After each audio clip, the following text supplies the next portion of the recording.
Welcome back to chapter 4 of The Phoenix Within. It's our story that we're running at the moment, where you can become the hero or the heroine by simply using your imagination to be a part of the tale. In the last 3 chapters, we followed Morgan, our protagonist, who you can create to be whoever you want Morgan to be.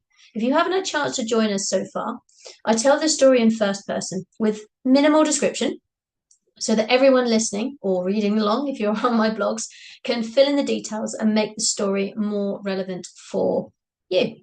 So links for chapter 1, 2, and 3 can be found in the details for all of these. Or if you drop me a message, I can send them over.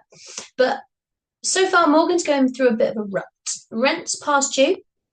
Job is on the brink of becoming no job.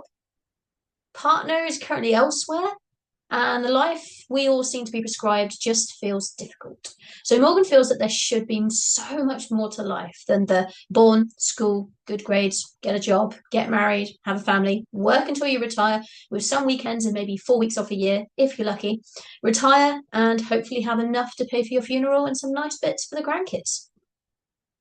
But in chapter 3, Morgan attended a webinar sent to them by an old friend.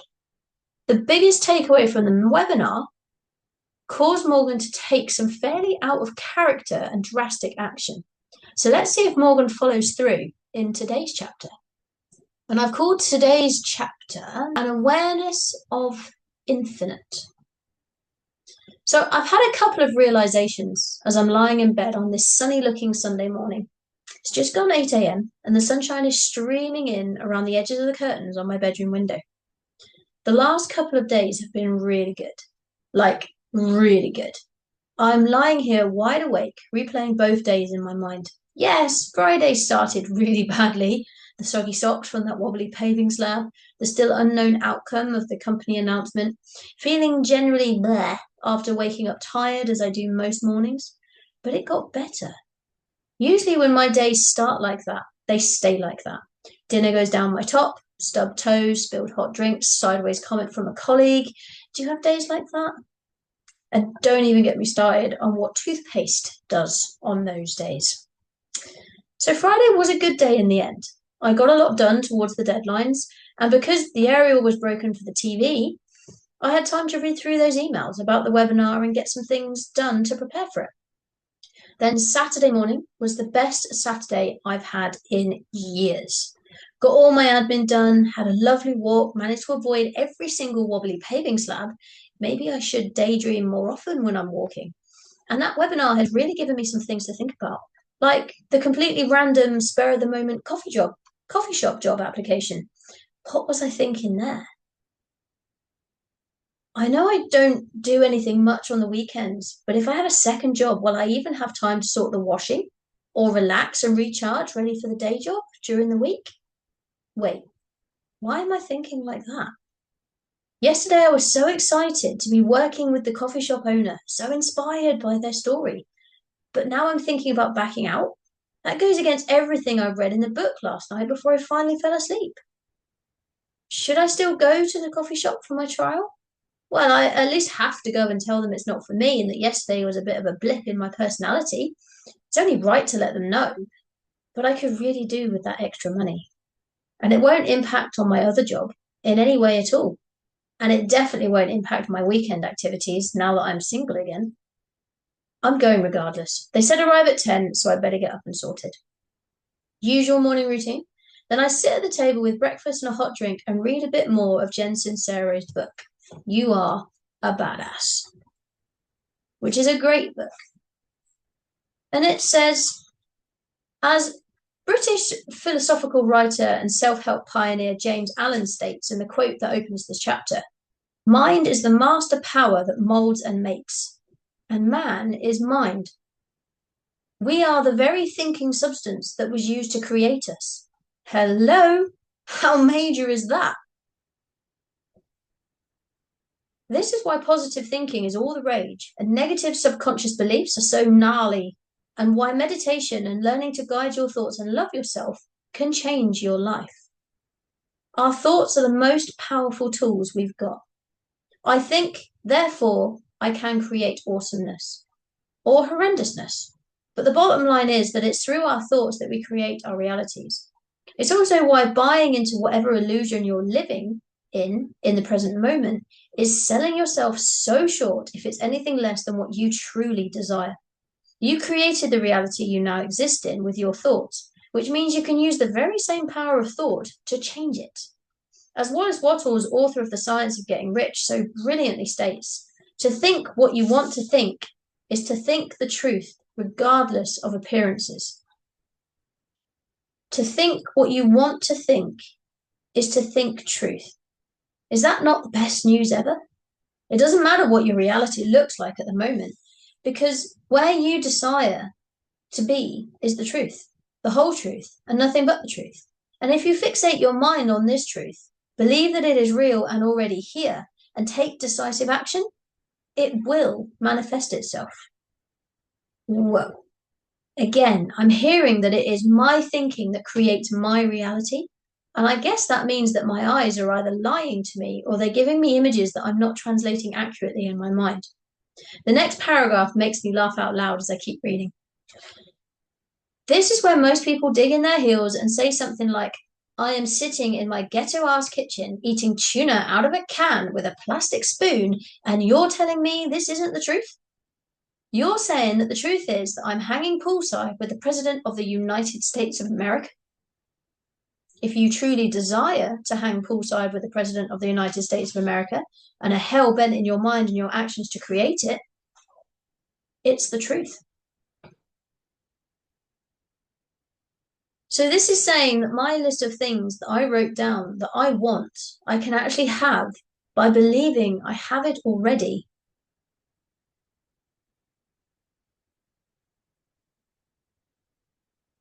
And ignore the reality my eyes are feeding me?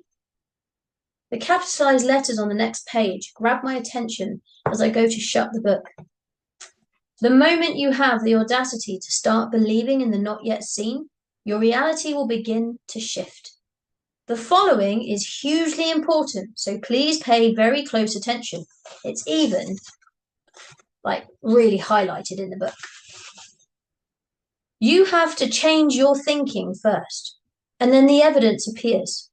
Our big mistake is that we do it the other way around. We demand to see the evidence before we believe it to be true. That is uncomfortably true. I'm sure you can agree. We want to see the evidence in order to believe it is true, but yet, when we were children, we could believe in the unseen all day long. Easter Bunny, Santa, Tooth Fairy. We didn't need to see them actually making their deliveries or swapping the tooth for the coin to believe. The evidence left behind and the magic our parents created was enough. Yeah, it was all lies, wasn't it? We know it's the parents and grandparents, school teachers, actors, event organizers, other adults that planted everything for us to find and guided us to find it in the right order. But for us as kids, it was simply magical. Adults refute things or completely disregard them as tricks of the eye, a well-placed light, or invisible wires when we can't explain a magic trick or something that we've seen with our eyes.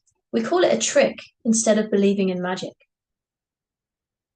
But this book is saying that to believe in magic, in the things we want, and to use our imagination to see them in our real world, will actually create them in it.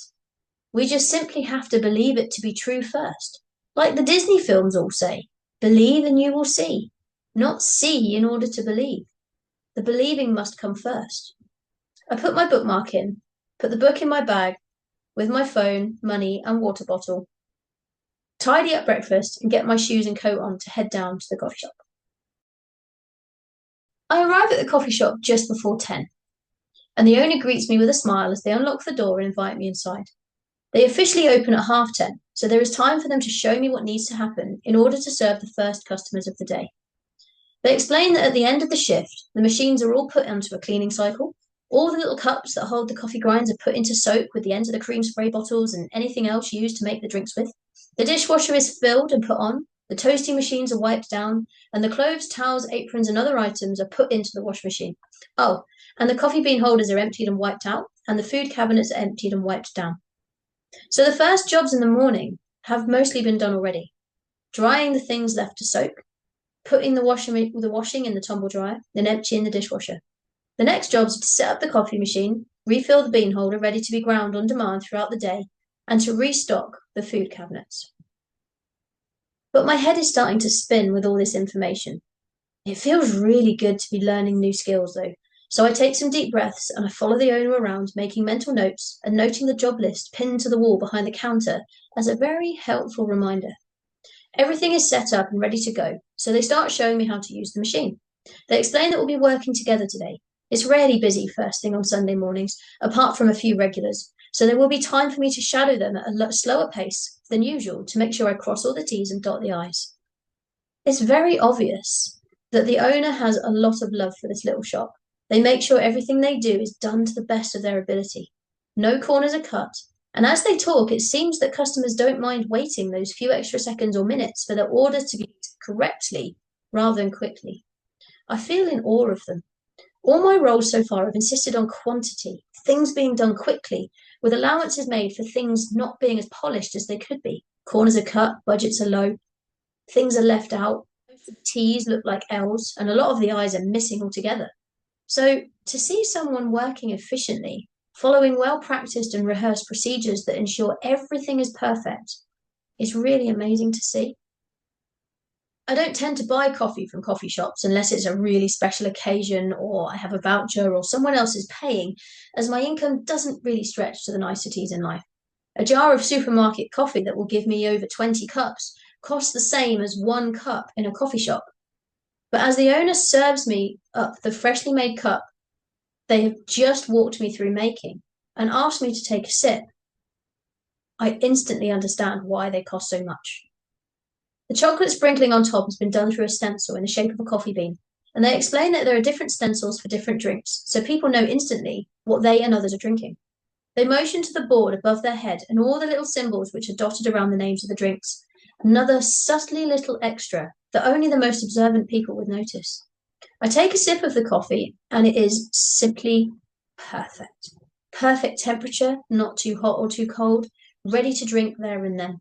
The perfect blend of flavors from the coffee and the vanilla syrup, with a hint of caramel coming from somewhere as well. Perfectly frothy milk on top that also allows the chocolate sprinkling to infuse down into the coffee as I take another sip. The owner smiles as they say, "Now that's how you make coffee." I nod my head, and they turn their heads slightly to one side. They must have seen something in my eyes or face that betrayed the thoughts running away as I take another sip. It's too good to stop. I couldn't make a coffee this good. I can't work here. I'll destroy the brand and everything they've worked so hard to build, all for a little bit of extra money. I need to go. Come and sit for a minute, they say, and motion me towards a table as they add a tea bag to another cup of hot water. You're having doubts?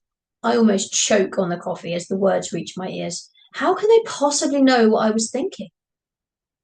You're thinking that you will not be able to do this. No experience, no training, starting work today, possibly also thinking about your other job and whether you have time for this as well. As they spoke, it was like they were literally reading my mind. A smile creeps across the owner's face as they take a sip of their own drink, tea bag still in the cup. I meet lots of people every day, and I've got very good at spotting when people are hiding or doubting themselves. You stood out like a candle in the dark yesterday, so torn between things you want and the life you live now. Now, how you live is none of my business. All I want to know is if you can learn new things and be coached to improve your skills. Hence the trial today. I nod and say that I'm always keen to learn new things. That's enough for me then. Don't let your mind tell you that you can't do something before you've even tried. I definitely wouldn't be here today if I'd listened to that annoying voice in the back of my head. You simply have to decide what you want and then go and get it. I smile, nod, and mention that that was exactly what I had read in the book that morning. I tell him some more about the webinar and "You Are a Badass" by Jen Sincero, and he smiles as he listens. When you're talking about these things, your whole energy shifts. Did you notice that? I stop and think. Actually, my body does feel different now than it did a minute ago. It feels a lot better, more positive and energized. That's the Morgan I want working in this shop. That energy, positivity, belief in yourself is that energy that my customers come back here for. It's the first and last thing I look for when hiring staff. People can be taught to make coffee, serve customers and others, but the energy is something in them. Some have it, some don't. In some, they don't even know that they have it, but it can be unlocked if they are willing. And you, Morgan, I can tell you're willing. I think my head's going to explode. Before I have time to digest and let my thoughts wander off to their usual dark place, we are heading back to the coffee machine. It's my turn to have a go. Super slow speed, one part at a time, making the exact same drink I'd just finished. The owner talks me through it step by step, being patient and not once taking over or criticizing, simply guiding. A couple of minutes later, I have my first barista-level coffee. They ask me to try it and give my honest feedback. I take a couple of sips. The difference is subtle but obvious, and I say so. It's not as smooth, and the flavors are there, but not as perfectly combined. The owner gives me a couple of tips to try on my next go and applauds my honesty and attention to detail. The fact I can tell the differences and speak about them seems to make them very happy, and they remind me that this is the first coffee I've made using this machine and technique, and that the customers will hardly notice the difference. I feel very proud. The owner goes to unlock the door and turn the open and close sign round, ready for the first customers who are waiting patiently outside. Both come in with big smiles, place their newspapers down on the table in the window, and come to the counter to order. I watch, smiling, taking note of the conversation, the way the owner greets them by name and offers other options to their usual order, and then smiles as the customers just ask for their usual. I am introduced and asked to prepare the pastries onto clean plates, with a napkin beneath them and arranged a certain way. Very particular in this establishment, one customer remarks as they watch the owner making the drinks while explaining how to sort the food and tray layout. I smile and say it's amazing to see someone so in love with their craft. The customer agrees and welcomes me to the team before walking back to their table to wait for their order. The rest of the day goes very smoothly. I'm able to choose anything I like for my lunch, on the house, and I get to practice making drinks to sample myself during quiet periods. By the end of the day, I'm trusted to start making drinks for customers, and they all seem happy with my creations. There are lots of conversations going on at all times, and the whole shop has a wonderfully positive vibe to it. People talk openly with the owner about what they did at work or about the new businesses they're setting up or their family, and they engage as if they've known these people for years. Some of them they have. There is a very loyal customer base at each of the shops, and the owner visits each one at least once a week, but definitely enjoys their Sunday in this one the most. I have even had lots of conversations myself, as I wiped down tables, delivered orders, fetched sugar pots, extra milk, spare fork, napkins. It was a real breath of fresh air for me today. As I turn the open-close sign to close at the end of the day, I notice a book tucked down the side of the chair in the window. I pull it out and pass it to the owner, who notices a bit of paper, takes a look, and then hands it back to me. I think this is for you. I pause and look at the book before taking it and sliding out the note. To the new staff member, let the wisdom of these pages lead you ever further down this new path. I look forward to tasting your creations next Sunday. I look at the owner and they smile.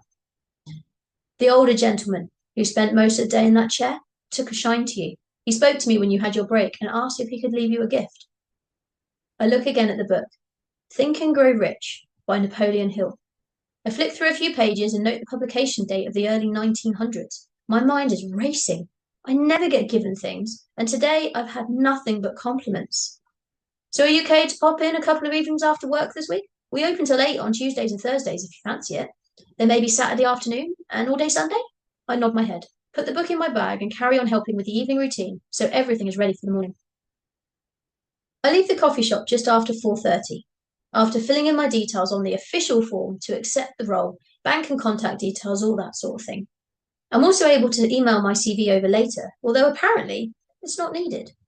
It's a nice evening, and I've had more than enough to eat and drink today, so I'm not overly hungry. I was also given one of the croissants as I left as well, because it wouldn't be any good by tomorrow. So I decide to head over to the park to enjoy the last of the sunshine and flick through my new book. I still feel quite taken aback that a complete stranger would choose to give me something so obviously well loved, with its battered cover and some dog-eared pages. I start to wonder what he saw in me. Maybe it's to do with the energy that the owner told me they could see as well. My usual bench is empty, and there's just the solitary dog walker at the far side. As I sit down, I realise I hadn't even been looking for dog poo to avoid. and I quickly checked the soles of my shoes. All clean. A sigh of relief. I pull the book out of my bag and take a look at the contents. It looks like the book is about the 13 steps to riches, as each chapter, bar a couple, says so. Desire, faith, imagination, persistence, and the brain are a few that jump out at me, and I flick over to the first section, before the introduction, entitled, What Do You Want Most? Is it money, fame, power, contentment, personality, happiness? This book seems very in line with Jen Sincero's book, and I flick through a few of the pages before the light gets too low to see properly, and I decide to head home. A thought comes to my mind as I blow onto my hands to warm them up. How nice would a bath be right now? Obviously, my first thought after that is straight to the cost of the gas and the water, blah, blah, blah. But then I remind myself that I've made some extra money today, and one bath really won't cost that much.